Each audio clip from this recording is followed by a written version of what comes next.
Hello everyone, welcome to my end of February update on the Highland Valley Railway. Wow, what a busy month it's been, so much work done.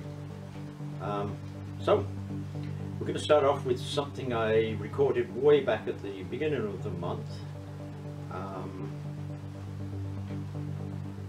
It actually talks about what I've done, and that was before I've done it. So anyway, we'll take a look at that. We'll take a look at some still pictures, before and after pictures of various parts of the layout, and then we'll have a little wrap up on that. So hope you enjoy the video, and talk to you in a bit. Bye.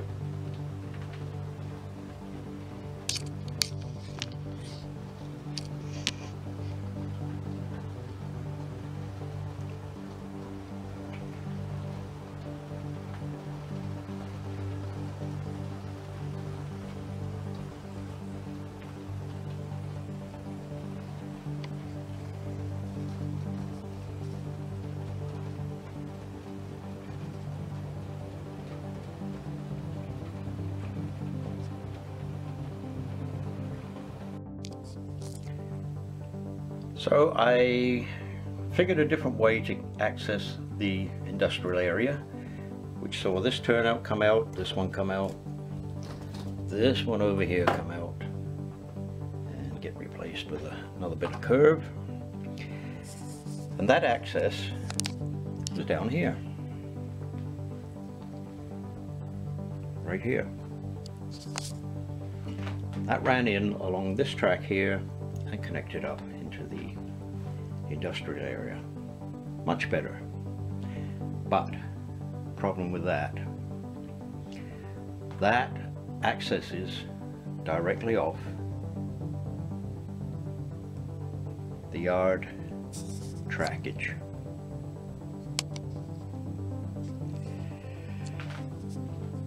Which means in order to switch the industrial area, I had to have one track clear in the yard at all times. Not very good.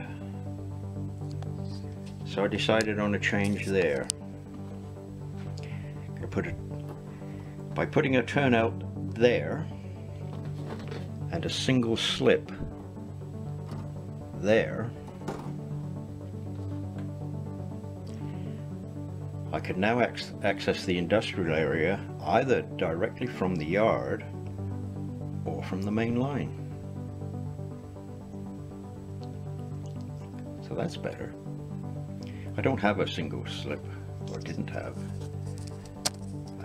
I still don't have. So I've had to put a double slip in for temporarily.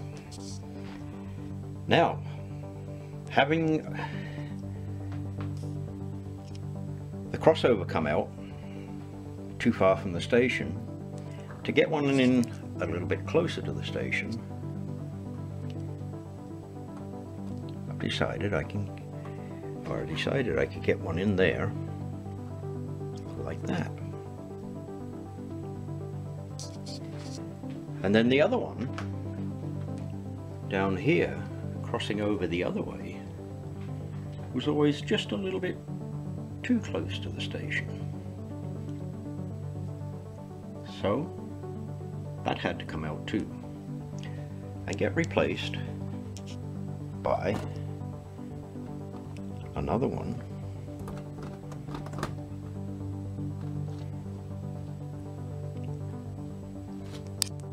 down here.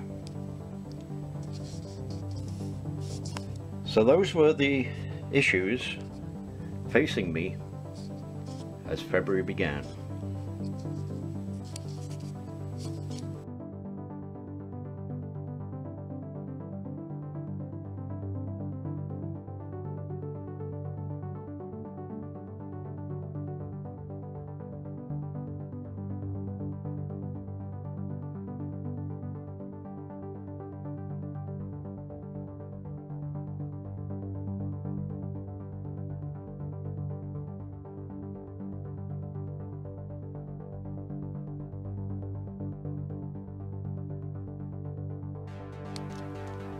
So now month end, I'll walk you around the work that's been done here. So the industrial yard is back in. We have some nice complicated switching patterns here, which I really like. Not really quite sure about the alignment of things. I really think that will change. So the crossover that was over there is gone. Moved down,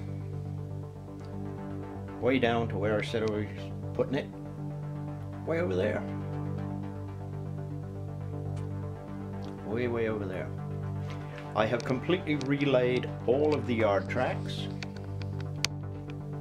all the way through. They are properly spaced now. That extra 4 inches of baseboard that I added on allowed me to space these yard tracks correctly. So they're all a scale 14 feet apart, center to center. I have got the edge painted brown here. Painted everything brown around here. Oh, forgot to mention, there's the lumber reload. Looks like they're busy. I guess so, after 11 months of not operating. And way down this end, got this area painted with the base paint, the brown paint. I have temporarily put in the car shops right there. The crane is in. This trackage here, I just really don't quite know what to do in here. So anyway, this tracked down temporarily, again, including the little engine shop here. Over the back of the engine shop, I've added a little terrain. It's hard to see in this with this all painted an even coat of brown, but there's a little terrain added in there. That crossover got moved. It went a little further to the right, giving me a little bit more room where that turnout comes off, a little more room on the yard lead. Over by the station, I have roughly laid out, haven't opened the package yet, but there's some flowers there, so I've roughly laid out where I hope to put a garden in.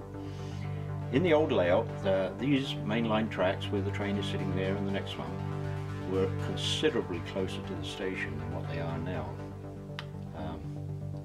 This new alignment of track will give me room to have that little garden in there.